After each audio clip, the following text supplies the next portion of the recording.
Well, welcome to week 3 of the paraeducator training course. This week we're going to talk a lot about paraeducator positions and working with students. We've got a few goals for this module, this week's module. We will be working on vocabulary. We'll start with that first off, right off the bat.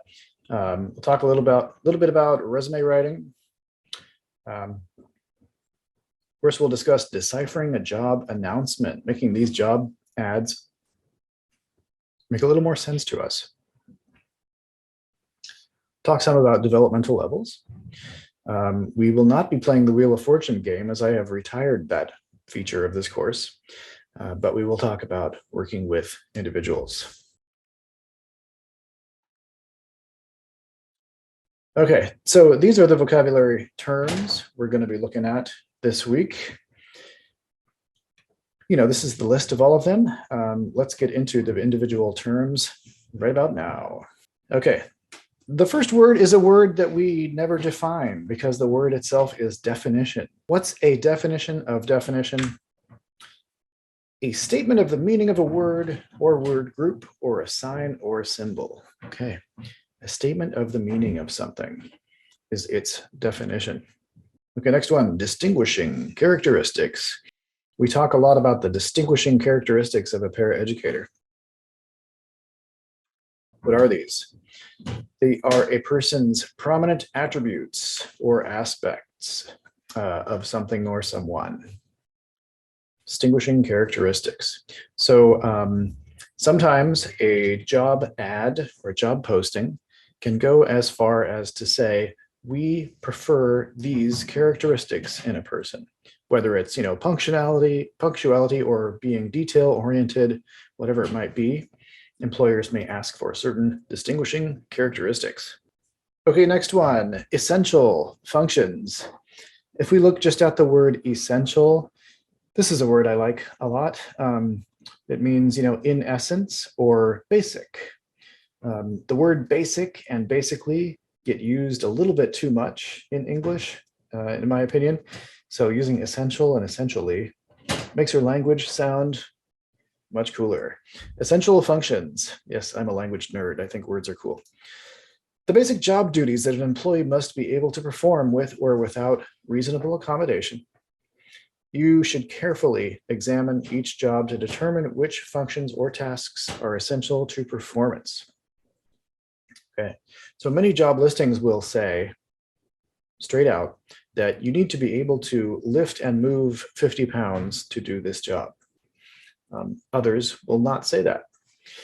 And if the job does require such a thing, this sort of physical thing, it's a little windy today where I am. If the job does require this sort of physical thing, then you will be asked to demonstrate, in some cases, that you can lift, let's say, a box full of paper and take it to the other side of the classroom. Okay, next one, qualifications. This has to do with the quality of something, not is it good or is it bad? Not that, but what are its qualities? A quality or accomplishment that makes someone suitable for a particular job or activity. These are our qualifications. This is a different sense. Number 2 is a different sense, the action or fact of qualifying or being eligible for something.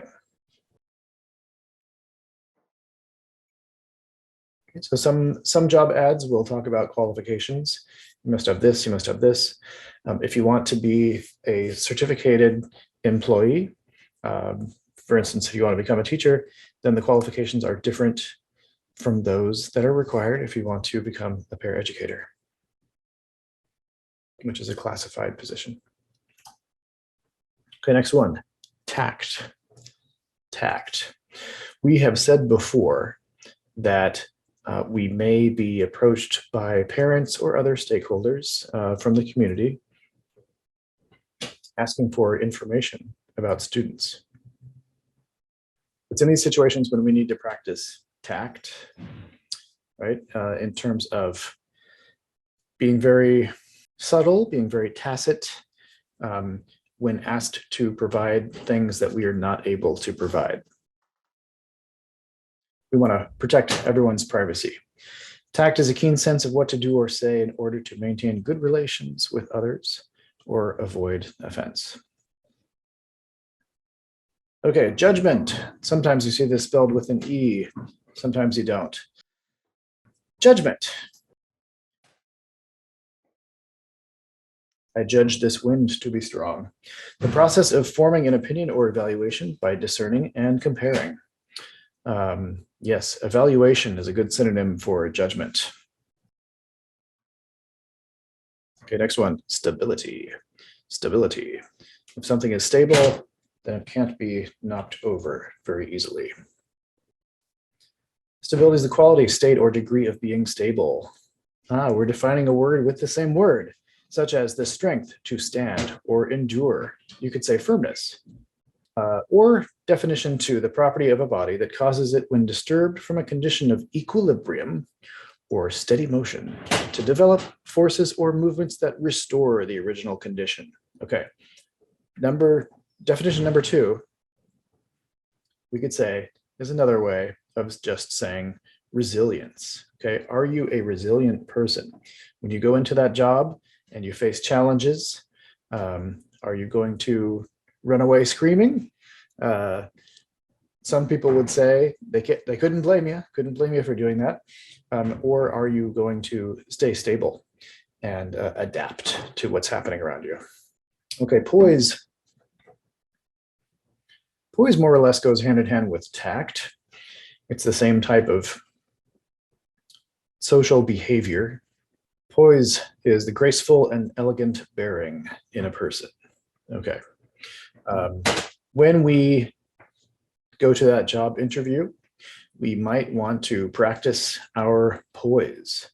So when we're walking up to that principal that we're going to interview with, you know, we want to do so with poise. Okay, folks, I wanted to remind you that in my home district, we've got a website that talks about all of our different schools. And we did talk about this in our previous module.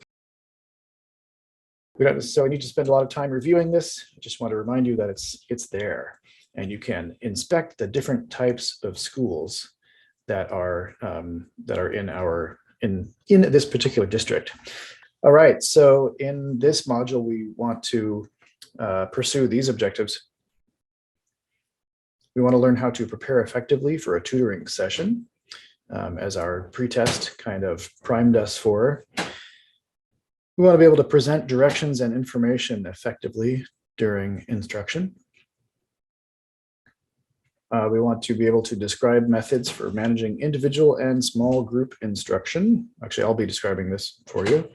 And identify methods for reinforcing students during tutoring activities. Okay, another set of things we want to be able to do is to evaluate the effectiveness of the tutoring session. We talked about how we and the classroom teacher would be doing these kinds of evaluations earlier in the post-test. Describe techniques for reporting the results of the instructional activity to the teacher. I'll be doing that. And discuss criteria for changing a lesson, terminating a lesson, and handling emergency situations during a tutoring session. It can happen, something can come up. All right, there are specific tasks in a tutoring program that are the teacher's responsibility to do. And as you might have guessed, there are others which the paraeducator and the teacher can share. Let's take a look at a detailed list of these things. And we remember that this has to do with legality. It has to do with the law.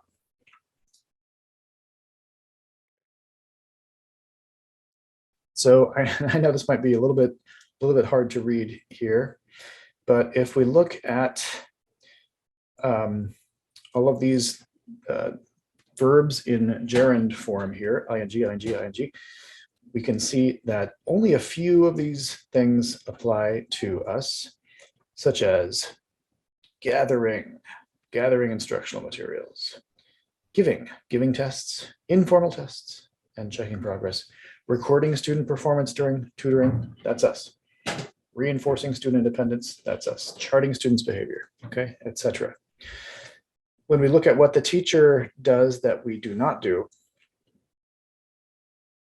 I think it's clear that this follows from what we've learned so far about what the classroom teacher's role is. The teacher is the one who's picking out students, to participate in tutoring sessions. And the next thing goes hand in hand with that, selecting instructional objectives. The teacher is going to decide what the student needs to be tutored in, and also design a tutoring plan for us. In tutoring, the teacher will select appropriate instructional materials, not us, and model instructional procedures to be used, maybe show us how to do that. Design record-keeping procedures, right? All that kind of thing. So this is a handy list to refer to that helps us understand our role and the role of the classroom teacher. So we learned from our list what we and the teacher are allowed to do, but what are we sort of required to do to make sure that tutors are adequately prepared for their instructional role? The supervising teacher must develop and implement a systematic plan of training. They've got to let us know what the goals are that they want us to accomplish. This helps to identify the skills that tutors need in order to be effective. You've got to let us know what we're trying to get to. We should never have to guess, especially when it comes to tutoring, because it's one-on-one or one-to-few, and it's very intensive education. All right, so what is in tutoring? Tutoring involves the delivery of individualized instruction that has been designed by the teacher to help students develop these things right here.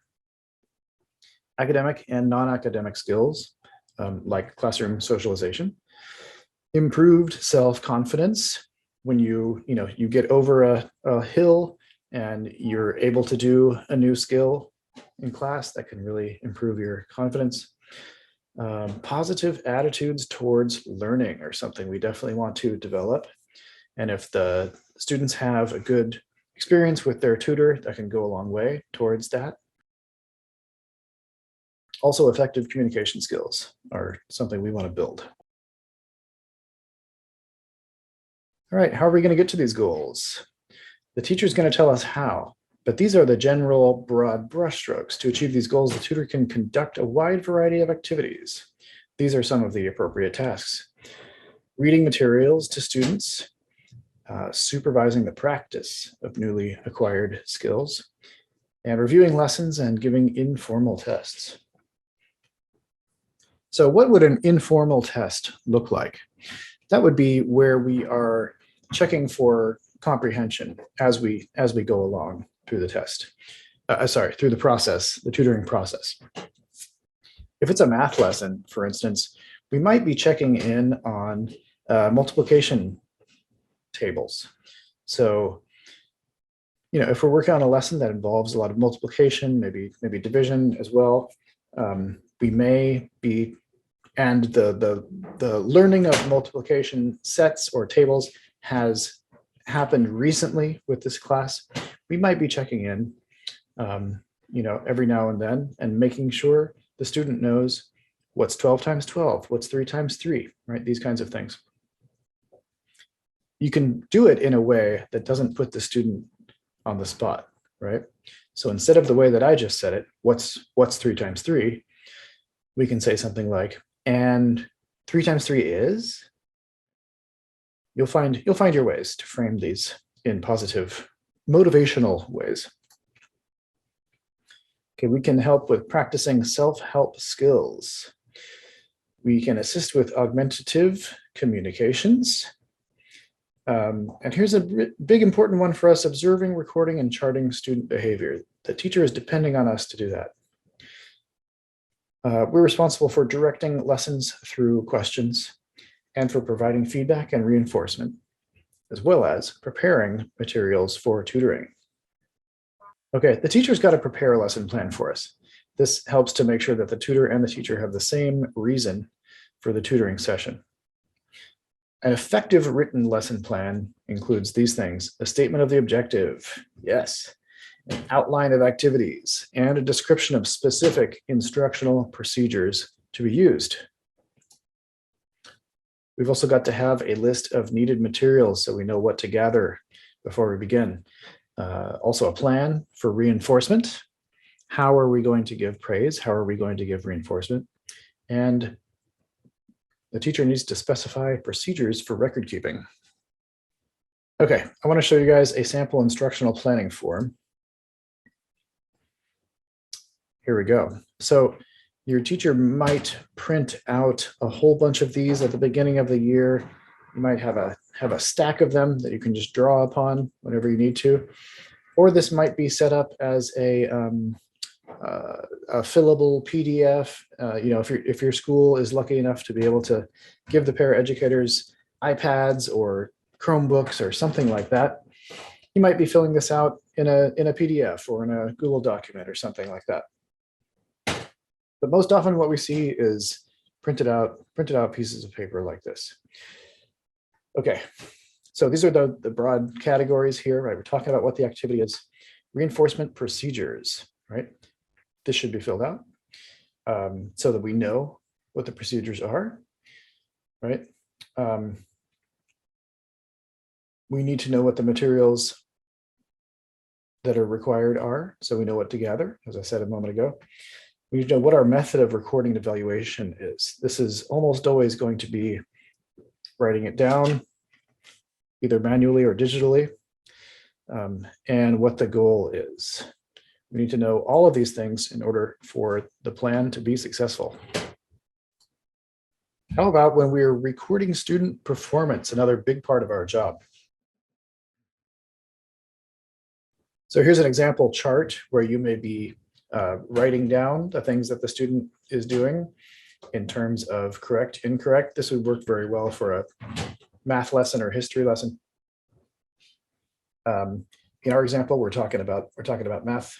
So we ask these questions through looking at these data, because these really are data that you're recording, individual points of information. Is the student consistent in naming numbers? Maybe that's a goal that we have in the previous slide. Does the student name each number correctly 90% of the time?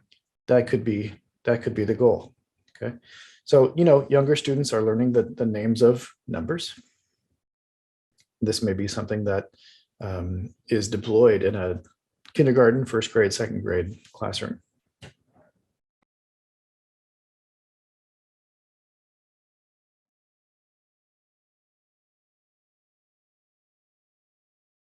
All right.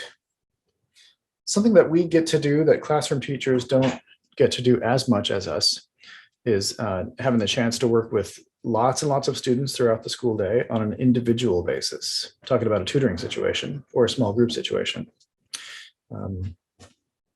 even in a large group setting. We'll have great opportunities to meet students as we work with them. Knowing the students is definitely part of our success, part of a successful paraeducators program. The more we discover about a student, the easier it becomes to work with them. It's important to remember that we are in a role where the student will look up to us and may consider us a friend. So we should be friendly with the student, but not become so close that we lose the student's respect as an authority figure and are unable to be firm when necessary. It's so tempting, to be silly with the kids. I just want to be as silly as my kids are when I go home, but they've got to eat their vegetables, and things like that. The relationship should be one that communicates respect and caring.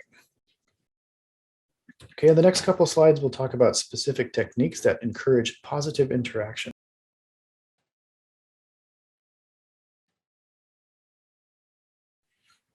Using the student's first name. I think this is the third or fourth time that I've brought this up in our course. That's super important. Also establishing eye contact. In California, for example, eye contact is a good thing. It's not the same everywhere in the world, but here it's good. Discussing the students' interests is a good way to get to know them, of course. And one method of getting to know the student may be more appropriate than another. You'll find out through exposure to that student, right? The success of any given method is going to vary depending on the personality of the para and of each student. Next, we've got a couple of ideas that can be used in establishing relationships with students during instruction. All right. One thing we can do is observe the student in the classroom situation by themselves.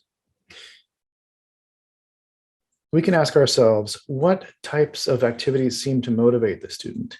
Also, how can you use the knowledge you gain from observing the student?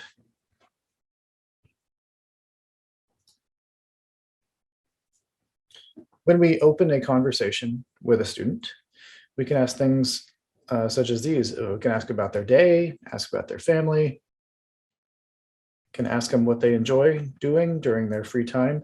Maybe they do something that's similar to what one of your kids does, or have interests that are similar, like soccer, football, Pokemon, I don't know.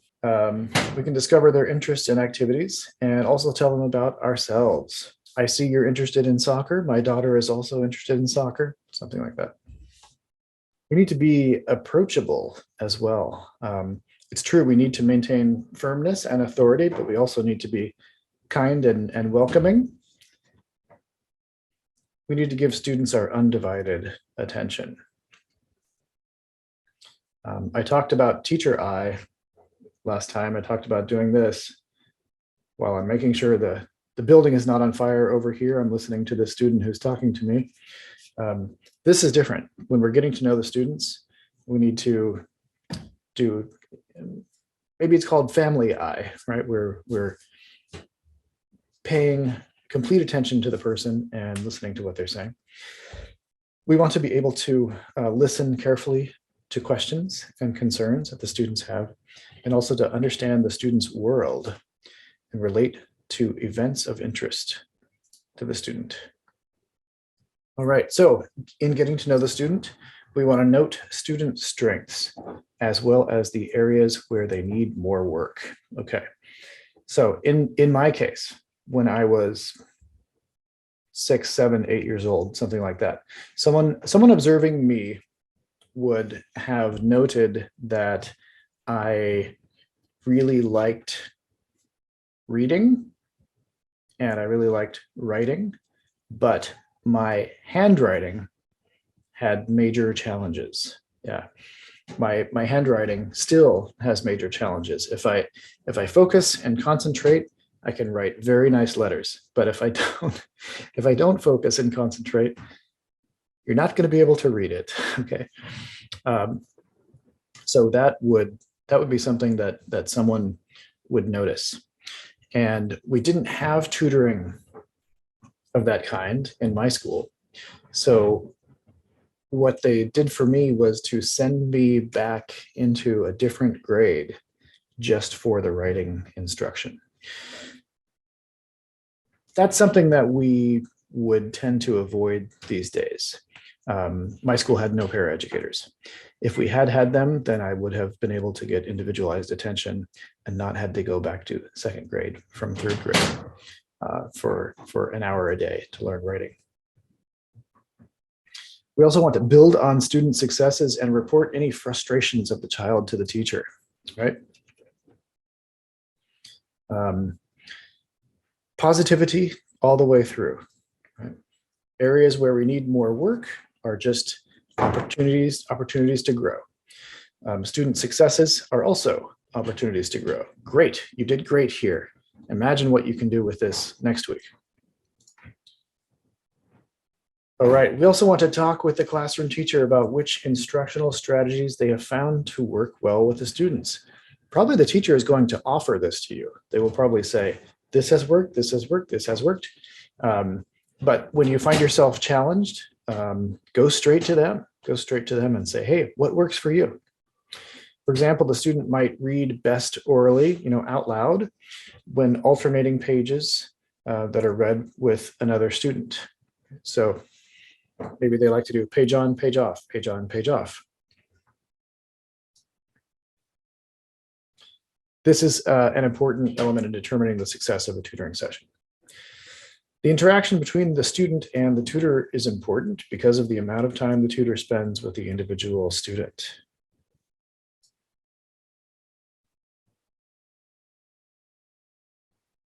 It's always good to let students in on the plan. I've said it a million times, but even kids who tend to misbehave appreciate structure. So before beginning a lesson, it's important to make the student aware of the instructional plan. You can do this in one of three ways.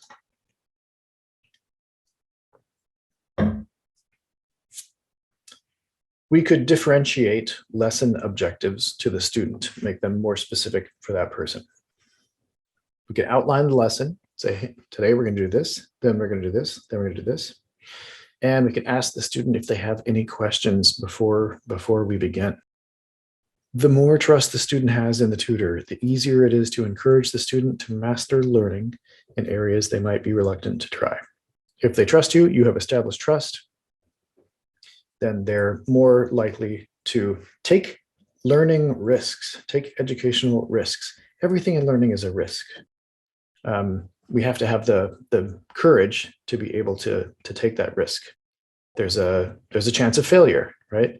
And that terrifies a lot of us in school. As students develop confidence in their academic skills, the tutor can encourage independence in using those skills. Here are a couple of different specific techniques that encourage students. We can communicate that learning is an important and worthwhile task. There are different ways to do this, right? I'd say a way that is not motivational is to make the person feel ashamed. Learning is important and you don't get that it's important. Why don't you get this, right? No way, no way. We need to convince the student that learning is important and that it's worth their while. And we need to maintain a sense of humor. Humor is great. Teaching without humor, just dry as a bone. It's just dry as a bone. So yeah, keep that humor going. Maintenance of rapport. Rapport, it's another word for our relationship, especially our communicative relationship. During a lesson is important to ensure success of the lesson, right? Keeping it going, keeping that connection going. Some of this is going to depend on the tutor making decisions on the spot. You have to be adaptable, like taking a break if a child appears tired or frustrated. That should be or, not of. There's a few other techniques that can be used throughout the lesson, like these ones. Working beside the learner. So if we're working on the same type of thing right next to them, that's something we can do. Reading verbal eye, hand, and posture cues.